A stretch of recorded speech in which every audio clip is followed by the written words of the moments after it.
As doenças cardiovasculares são responsáveis por 30% de todas as mortes registradas no país. É um sério problema de saúde pública e esses números colocam o Brasil entre os 10 países com maior índice de mortes por doenças cardiovasculares. Mas, felizmente, com novos tratamentos e procedimentos, tem-se conseguido cada vez mais salvar vidas. E a angioplastia coronária, um procedimento minimamente invasivo, tem contribuído muito na saúde do coração. Nesse documentário educativo, vamos entender como funciona nosso coração, os fatores de risco para doenças cardiovasculares, como preveni-las e entender a angioplastia coronária. Vamos começar entendendo o que são as doenças cardiovasculares, os seus sintomas, fatores de risco e tratamentos. As doenças cardiovasculares são aquelas que afetam o coração e as artérias. A principal característica das doenças cardiovasculares é a presença da aterosclerose, acúmulo de placas de gorduras nas artérias ao longo dos anos que impede a passagem do sangue. O corpo humano precisa de oxigênio para funcionar. O sangue sai do coração com oxigênio e atinge todos os órgãos por meio das artérias. Depois, volta ao coração para se reabastecer de oxigênio. Quando as artérias fecham, aterosclerose, ocorre um infarto na região que não recebeu o oxigênio. Basta não receber oxigênio para a região entrar em colapso. Então, a doença arterial coronária, na verdade, são aquelas placas de gordura que se formam e que vão causar obstruções dentro das artérias coronárias, que são as artérias que irrigam, que levam sangue ao músculo cardíaco. Qualquer um pode ter uma doença cardiovascular. Porém, existem alguns fatores de risco considerados comportamentais, ou seja, podem ser controlados ou modificados. Diabetes, hipertensão arterial, pressão alta, colesterol elevado, sedentarismo, obesidade, tabagismo, ansiedade e estresse emocional. Além desses fatores, idosos, mulheres pós-menopausa e pessoas com fatores genéticos também merecem atenção especial. Os pacientes, em relação à doença coronária, os pacientes que têm maior chance de ter doença coronária são aqueles pacientes diabéticos, obesos, que têm colesterol alto, hipertenso, que fumam, são os pacientes que têm maior chance de ter obstrução coronária. Antes de conhecermos os sintomas do infarto, é importante explicarmos a diferença entre angina e infarto, que são causados por uma isquemia que é caracterizada pela diminuição da passagem de sangue pelas artérias coronárias.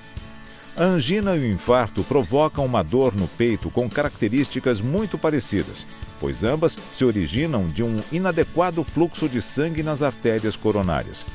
A diferença é que na angina o fluxo está reduzido, mas não o suficiente para causar necrose do músculo cardíaco, enquanto que no infarto é uma isquemia cardíaca grave que leva à necrose de parte do tecido muscular do coração.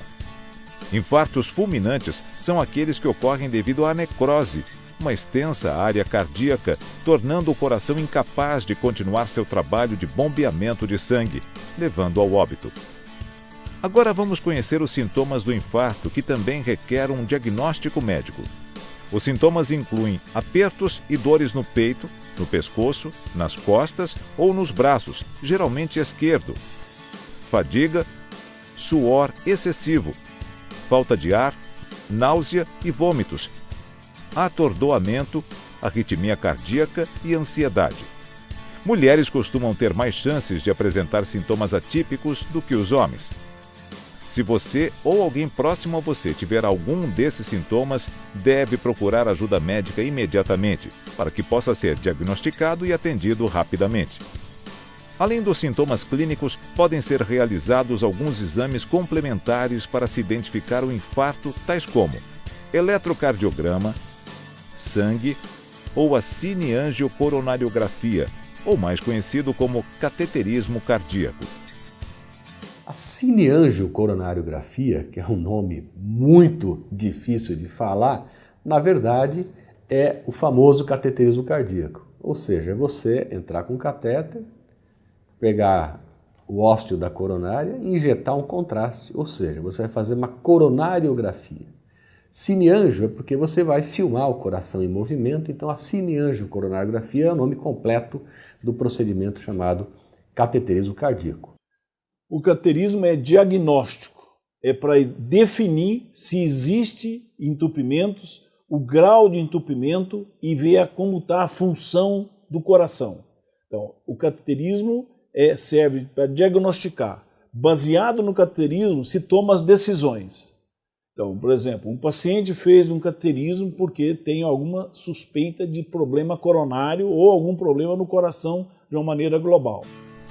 Apesar de ser um procedimento rápido e seguro, muitos pacientes ficam receosos na hora de realizar o cateterismo. Vale um esclarecimento. A cineangiocoronariografia é realizada através de uma punção, não precisa mais você cortar para passar o catéter. Essa punção é de uma artéria, pode ser feita na artéria radial, na artéria femoral, na artéria braquial. É um procedimento extremamente rápido, feito em menos de 15 minutos, na maioria das vezes, com anestesia apenas local, às vezes com uma leve sedação, se o paciente estiver um pouco mais ansioso. E é um procedimento extremamente seguro, ou seja, a chance de ter um óbito num procedimento de cateterismo hoje, graças à evolução dos contrastes, dos catéteres que são mais finos, e do exame que é muito mais rápido, da qualidade de imagem que nós temos, ela é 1 em 1000 a chance de você ter esse tipo de problema. Complicações mais frequentes são inerentes ao local da punção, que pode ficar um pouquinho mais dolorido, um pouquinho de hematoma, mas são complicações extremamente raras e fáceis de serem contornadas. Então o cateterismo hoje é um procedimento extremamente simples de se fazer, seguro, onde a pessoa vai até o hospital, faz o cateterismo, fica poucas horas em repouso e no dia seguinte já está de volta às suas atividades. É importante a gente dizer que pós-procedimento, no caso diagnóstico, só o cateterismo, é ficar mais de repouso, evitar de movimentar o braço ou a perna nos primeiros dias e manter os seus medicamentos. Agora vamos conhecer a angioplastia coronária, que é um procedimento moderno, seguro, eficaz e que tem ajudado a salvar muitas vidas. Estima-se que no Brasil a angioplastia coronária sejam feitas por volta de 100 mil procedimentos ano. Então é um procedimento bastante frequente em nosso meio. Entretanto, ainda não tão frequente quanto nos países de primeiro mundo. A Alemanha faz 4 vezes mais angioplastias que o Brasil e os Estados Unidos 10 vezes mais angioplastias que o Brasil. Entretanto, a angioplastia, ela no nosso meio cresceu bastante nos últimos 30 anos. Há uma disposição dessa tecnologia para se fazer angioplastia em praticamente todos os estados do Brasil. Em todas as unidades da federação existem serviços de hemodinâmica ou laboratórios de cateterismo dentro dos hospitais que fazem o procedimento de angioplastia coronária, que hoje é um procedimento minimamente invasivo, muito tranquilo de se fazer, pouco invasivo, em que o paciente, praticamente você fazendo angioplastia no paciente eletivo, ele no dia seguinte está indo para casa com o problema resolvido. Vamos ver quando é indicado a angioplastia coronária. A angioplastia coronária é um procedimento que ele é indicado quando a doença arterial coronária traz prejuízo ao paciente. Ou seja, quando o entupimento que se formou dentro da coronária está prejudicando a irrigação sanguínea do coração, que se pode se dar de 2 maneiras, ou uma maneira crônica, ou seja, devagarinho ela vai obstruindo e vai então prejudicando o músculo cardíaco, e aí vai causar o que a gente chama de isquemia ao coração, ou seja, a falta de sangue na hora que o coração precisa para poder trabalhar. Agora vamos entender como funciona o procedimento da angioplastia coronária. A angioplastia coronária é uma técnica que utiliza um pequeníssimo balão, o qual, ao ser inflado dentro de uma artéria estreitada, desobstrui o vaso e facilita a passagem do sangue. Também pode ser aplicada uma mini tela de aço chamada de stent, que, liberada, ajuda a manter a artéria aberta. O procedimento da angioplastia, a gente tem 2 vias de acesso. A via radial, que a gente utiliza essa artéria que está aqui no braço, e a gente vai com um catéter até o coração. São catéteres pré-moldados, existem curvas que esses catéteres já vêm pronta para cateterizar a coronária esquerda e a coronária direita. Essa é uma via de acesso. Para diagnóstico, a gente utiliza mais a via radial. Para o procedimento de angioplastia, principalmente angioplastias mais complexas, de lesões mais complexas, a gente prefere a via femoral, que a gente punciona a artéria na região inguinal, canaliza a artéria e vai com o instrumento lá também até a raiz da aorta, nas coronárias, para poder fazer o procedimento.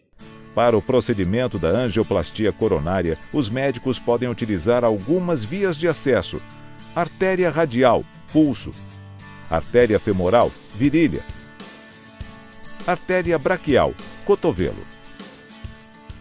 A angioplastia coronária é um procedimento em que entramos com um catéter através de uma artéria no nosso corpo. Essa artéria pode ser a artéria radial, que fica na região do pulso, ou a artéria femoral, que fica na região da virilha, ou até a artéria braquial, também aqui na região do cotovelo. O procedimento da angioplastia coronária é realizado em ambiente hospitalar e é considerado rápido. A angioplastia coronária não é um exame, é um procedimento minimamente invasivo para desobstruir os entupimentos coronários. O cateterismo cardíaco, ou a coronariografia, como queiram melhor dizer, é um procedimento diagnóstico. É feito em regime hospitalar, nunca ambulatorial. O que a gente faz hoje é, a maioria dos procedimentos, o paciente vem, faz o procedimento e vai para casa. A gente tem utilizado muito a via radial, que favorece o paciente sair andando da sala e o tempo de observação é menor e o paciente vai mais rapidamente para casa, mas sempre em ambiente hospitalar. Outra dúvida dos pacientes é se existe risco no procedimento da angioplastia coronária. Por ser uma técnica invasiva, apesar de ser minimamente invasiva, não é uma técnica isenta de risco. Existem riscos na angioplastia coronária. Entretanto, esses riscos são muito, mas muito raros. A chance hoje em dia de uma pessoa morrer numa angioplastia coronária é praticamente 1 em 1000. O que depende da gravidade, o que depende do risco, não é o procedimento em si, mas é a doença que a pessoa tem no coração. Agora vamos entender o papel do stent no procedimento de angioplastia coronária. Um stent coronário é um tubo minúsculo, expansível e em forma de malha, feito de um metal.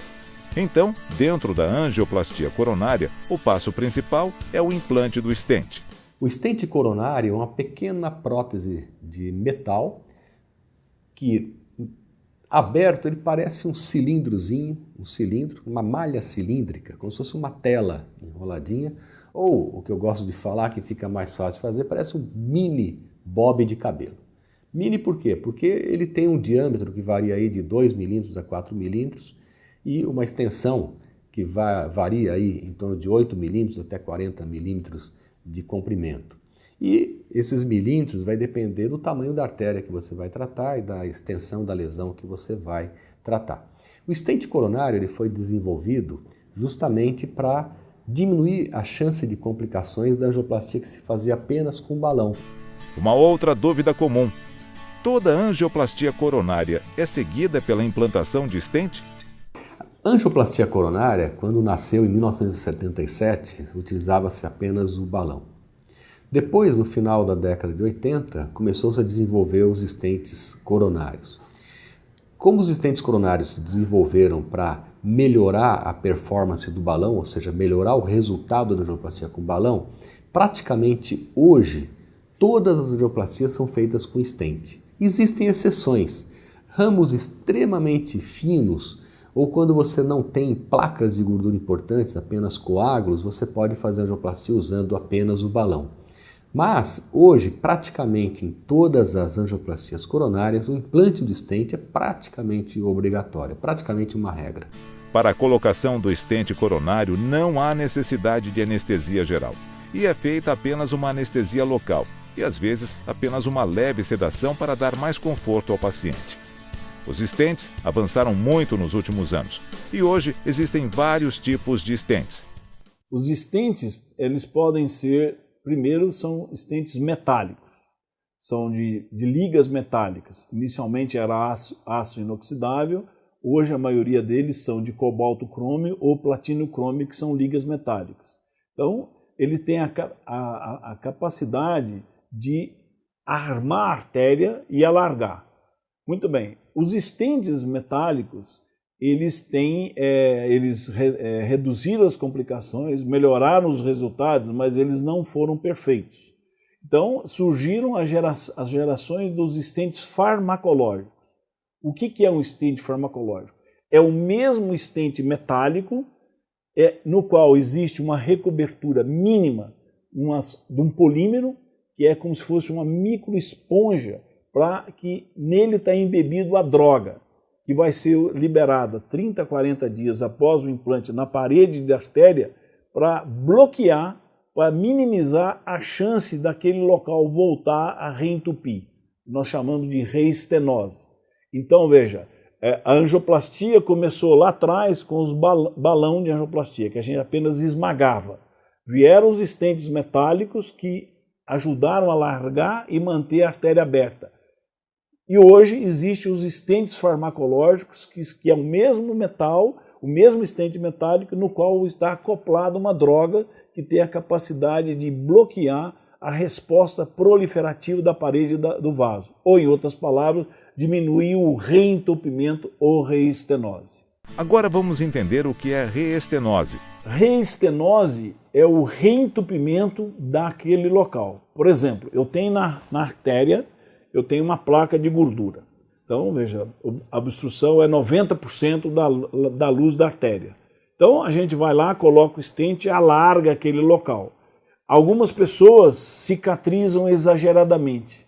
É como se fosse um queloide, entre aspas, que forma na parede da artéria. A gente sabe, tem paciente que faz cirurgia e fica uma cicatriz ótima. Outros fazem uma cicatrização exagerada, chamado de queloide. Então, a reestenose, ou seja, o reentupimento, é uma resposta exagerada da parede da artéria à prótese que está colocada lá, o estente. Então, daí a utilização dos estentes farmacológicos, que minimizam, porque eles bloqueiam esse processo e diminuem esse reentupimento das artérias coronárias. É importante aqui dizer que os 3 preditores de reestenose ou de reentupimento das artérias, primeiro é diabetes. Diabetes tem mais chance de ter problema de reestenose. O segundo é lesões muito longas, lesões muito extensas nas coronárias. E terceiro, as artérias mais finas, que são que você tem menos luz para que o estente expanda e a artéria funcione, abra completamente. Outra dúvida comum: podemos ter mais de um estente? Os pacientes podem receber mais de um estente, pode ter múltiplos estentes. Nós temos pacientes que têm 12, 13 estentes. Do mesmo jeito que o paciente pode fazer 1, 2, 3 pontes safena, mamária, etc. O importante é ficar claro, e a mensagem que eu quero que seja bem sedimentada pelas pessoas é que a angioplastia com estente ou a cirurgia, ela resolve o problema do entupimento que está causando o quadro clínico naquele momento. Mas não é salvo-conduto para não ter novos entupimentos. O tratamento medicamentoso também é um importante aliado da angioplastia coronária. Em relação à angioplastia coronária, é muito importante a gente falar de alguns medicamentos que são, digamos, parceiros da angioplastia. Um deles são a classe das estatinas. As estatinas, chamados remédios para baixar o colesterol, elas têm uma outra atuação, chamados efeitos pleiotrópicos. O nome é esquisito, mas significa que, além de baixar o colesterol, reduzindo o risco de formar novas placas de gordura, se a pessoa já tem a doença coronária, já tem presença de placas ou foi submetida a uma angioplastia coronária, a estatina tem a capacidade de desinflamar essas placas, estabilizar essas placas e reduzir em até 30% a chance dessas placas crescerem ou se racharem, provocando um infarto. Então a estatina é um medicamento importante para o tratamento tanto antes da angioplastia como após a angioplastia coronária. Aliado à estatina, os antiagregantes. O mais conhecido é o ácido acetilsalicílico. Temos outros antiagregantes como clopidogrel, ticagrelor e prasugrel. E a associação de dois deles, sempre o ácido acil-salicílico com um dos outros antiagregantes, promove uma redução significativa da chance do stent ter uma trombose, ou seja, de um coágulo de sangue for lá aparecer e entupir o stent. Esse coágulo se forma porque o stent é um elemento estranho ao nosso organismo. E o organismo, novamente, o organismo é vivo e ele vai reagir a isso. Reagindo, ele pode provocar o trombo, que é muito mais frequente nos primeiros meses aí, após a angioplastia. Então, a antiagregação plaquetária é importante para evitar a trombose de stent. E a estatina para estabilizar as placas que foram ou não tratadas, para reduzir a chance da pessoa ter novamente ser submetido no futuro ao novo procedimento. Esses são os medicamentos principais.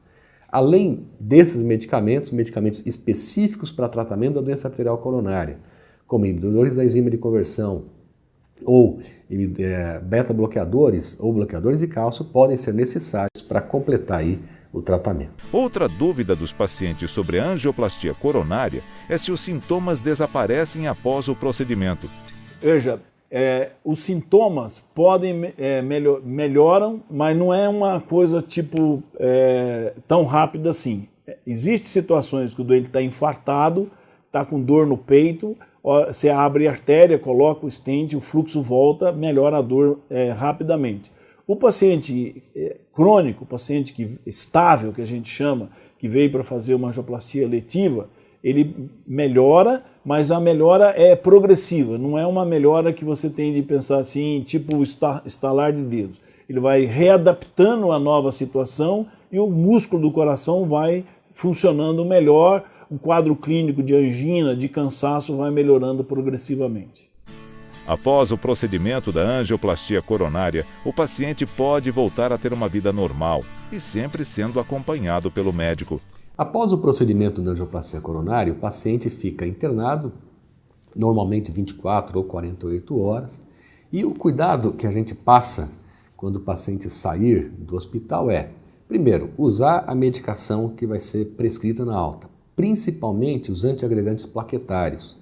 Depois desses 2 dias, a vida é praticamente normal. Se vai haver uma necessidade de um descanso maior ou não, depende daquilo que o paciente sentia antes de fazer a angioplastia coronária. Então, se for um caso de infarto agudo, ele vai ficar um pouco mais tempo no hospital. Quando sair, vai ter que respeitar um tempo mais de repouso, de algumas atividades que ele vai retomando lentamente. Procure saber mais informações sobre doenças cardíacas e angioplastia coronária no núcleo de saúde de sua cidade. E anote algumas dicas. Sociedade Brasileira de Cardiologia Intervencionista, site www.sbhci.org.br. Campanha Coração Alerta, e-mail contato@coraçãoalerta.com.br, site www.coraçãoalerta.com.br. Hospital Bandeirantes, site www.hospitalbandeirantes.com.br. INCOR, Instituto do Coração, site www.incor.usp.br. Instituto Dante Pazanese de Cardiologia, site www.idpc.org.br. Como vimos, as doenças cardíacas são um sério problema de saúde pública. E a angioplastia coronária e os stents estão sendo um grande aliado da medicina no combate a algumas doenças do coração. Tanto o tratamento clínico, que é a base de tudo, tanto a angioplastia, com o implante dos stents, ou a cirurgia, são modalidades de tratamento que visam somente uma coisa: preservar a função do coração. Porque preservada a função do coração, a sobrevida é muito maior, a mortalidade é muito menor e a qualidade de vida seguramente vai ser otimizada e melhorada na evolução desses pacientes. Além dos avanços da tecnologia na saúde, a relação médico-paciente também é muito importante. Como tudo em medicina é fundamental. A confiança do paciente no médico é a base, a mola propulsora de uma relação saudável. É essa relação que é o convencimento das situações que o paciente pode necessitar na sua evolução. Portanto, na cardiologia como todas as especialidades, mas na cardiologia, a relação médico-paciente é a base de todo o processo do tratamento dos pacientes que têm problemas de coração. Mas apesar da angioplastia coronária ser um procedimento que tem salvado vidas, não podemos deixar de praticar a prevenção e cuidarmos sempre da saúde do nosso coração. A gente recomenda avaliações anuais após os 50 anos de idade. E naqueles pacientes que tenham história familiar de doença coronária, essa avaliação deve ser anual. Esses pacientes que não têm história familiar podem ser cada 2 anos. É muito importante a gente ter em mente que o melhor tratamento é a prevenção. Tudo que a gente faz é remediar. Então, prevenir é o melhor remédio. E prevenir, infelizmente, passa por fechar a boca, não comer exageradamente, não comer gorduras, ter uma alimentação de verdura e legumes e frutas e com controle de peso muito mais rigoroso do que a gente faz hoje e fazer regularmente exercícios físicos. Porque depois que o entupimento ocorre, a gente está correndo atrás do prejuízo.